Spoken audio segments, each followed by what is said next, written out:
Uchungu wa mwana ajuai ni mzazi. Wakenya, kuna story ya huyu msichana, a student from Jaramogi Oginga Odinga University from Bondo. Alipatikana kama amekufa.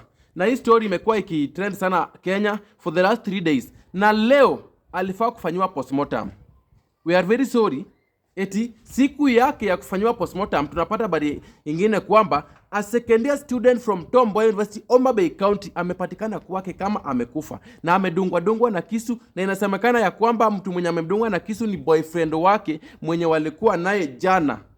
It is very painful. Saa zingine sisi kama Wakenya ikisemekana ya kwamba student amepatikana kama amekufa tunaichukulia hivyo, but the pain goes straight to the family, to the parent mwenye alikuwa anasomesha huyu mtoto. Saa zingine mama ama baba alikuwa ameweka matumaini kwako zote, hadi ameuza shamba, ameuza ng'ombe, ameuza kila kitu ndio asomeshe mtoto wake, alafu anasikia eti mtoto wake amepatikana kama amekufa. Hakuwa mgonjwa, hakuwa na shida, hadi saa zingine hadi alishamlipia nyumba, alisa work hard, akamlipia nyumba, akamtumia hadi pocket money, akamfanyia 1 2 3, and now inasemekana ati amekufa.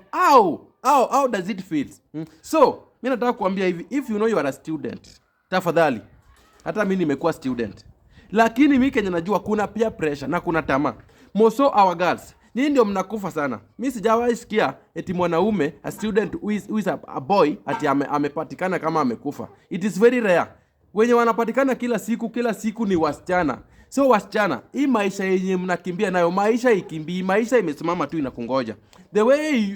The way you push life, inabidi sasa life pia inadeal na nyinyi venye inafaa.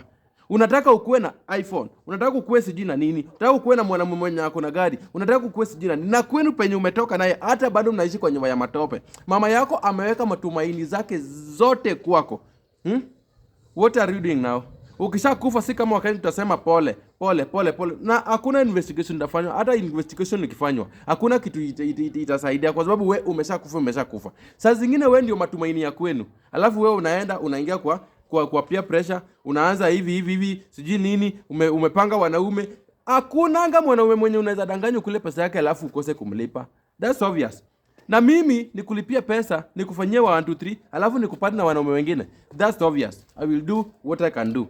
Wacha nikwambie hivi, tujihadhari, tujilinde, tujichunge. Kama unataka maisha mazuri, fanya kazi kwa bidii.